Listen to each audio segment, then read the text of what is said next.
So nasa likod ko itong Nissan Frontier, no?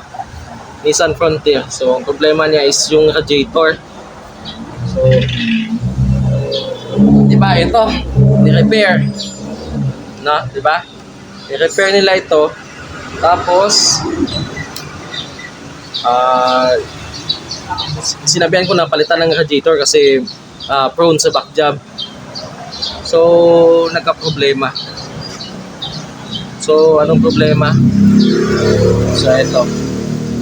So, bago na yun bago na. Na-install ko na yung bagong radiator.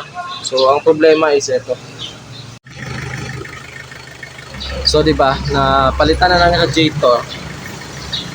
So, imbis na radiator lang sana. So, dumoble pa yung problema. Palitan na ng radiator, papalitan na ng radiator, papalitan pa ng cylinder head gasket. Set na yun. So, need talaga yung top overhaul. So, yan talaga yung ano. So, napaka-importante ng cooling system. So, lalo na sa mga ano, sa mga yung mga kotse at saka mga dito. At sa lahat na ano, napaka-importante ng cooling system kasi kung pinabayaan, so lalaki talaga ang gastos. So, sana kapag may leak yung mga sasakyan nyo, leak, kahit anong leak yan, so ipa-repair nyo na para yung problema is ma-address agad tapos hindi na lalala yung problema. So, yun lang. So, eto na yung sitwasyon, no?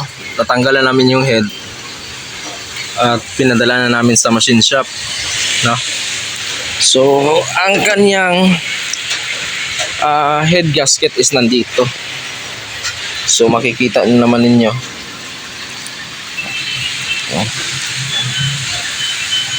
Dito dumaan yung pressure.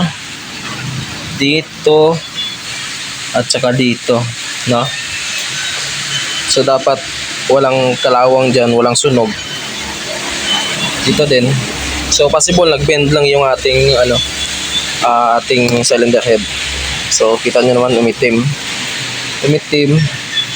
So, pumasok dyan ang pressure at saka tumaan sa linya ng tubig kaya nagkaka-pressure yung ating cooling system. So, titignan natin mga few days siguro pag ma-assemble na namin. So, pakita ko kung ano yung result ng ating trabaho, no? So, yun lang.